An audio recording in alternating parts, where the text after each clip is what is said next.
Selamat datang dan kembali lagi di BT Channel.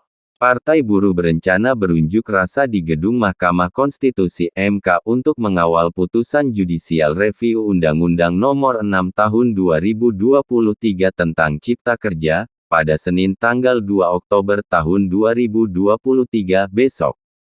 Tidak hanya di MK, aksi demonstrasi juga akan berlangsung di sejumlah daerah mulai Jakarta, Semarang, Lampung, Pontianak hingga Jayapura.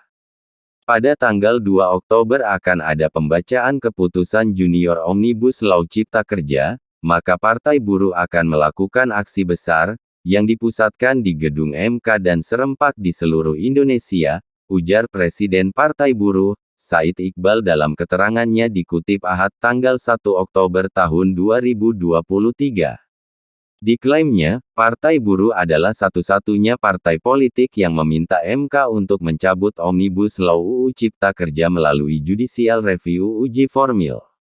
Karena itu pihaknya akan bersikap terhadap keputusan MK, bila mana gugatan uji formil ini kalah, yakni dengan mengorganisir aksi-aksi penolakan terhadap Undang-Undang Cipta Kerja. Lanjut Iqbal, Partai Buruh sebagai penggugat, Partai Buruh mewakili kelompok besar, yaitu buruh, petani, nelayan dan kelas lainnya. Kemudian juga ada 60 federasi serikat buruh tingkat nasional. Sehingga lebih dari 80% buruh yang berserikat berada di Partai Buruh yang menggugat.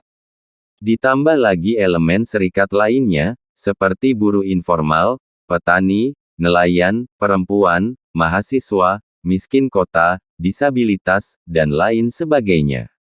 Selanjutnya, Partai Buruh bersama para penggugat lainnya, berharap agar Hakim MK membatalkan atau mencabut Undang-Undang Cipta Kerja. Serta menyatakan sebagai inkonstitusional, dan tidak berlaku di wilayah hukum Republik Indonesia. Jika gugatan Partai Buruh tidak dikabulkan, maka akan terjadi aksi massa terus-menerus.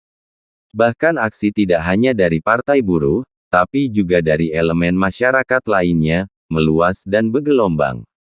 Bila mana dalam uji formil ini para penggugat kalah, maka masa depan buruh dan kelompok lain akan sulit, tegas Iqbal.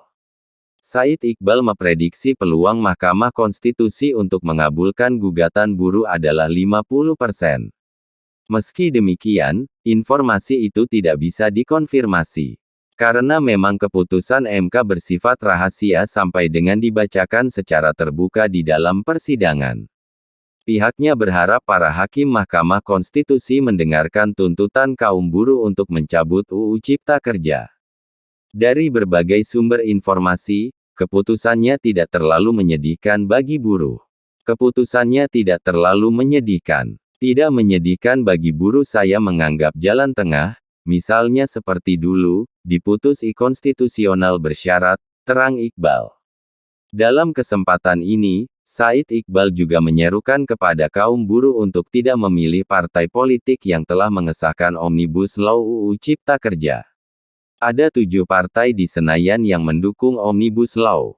Kata Iqbal, meskipun ada 2 partai yang menolak, tapi Partai Buruh menilai partai politik yang menolak tidak memberikan upaya yang maksimal untuk menunjukkan keberpihakan pada buruh.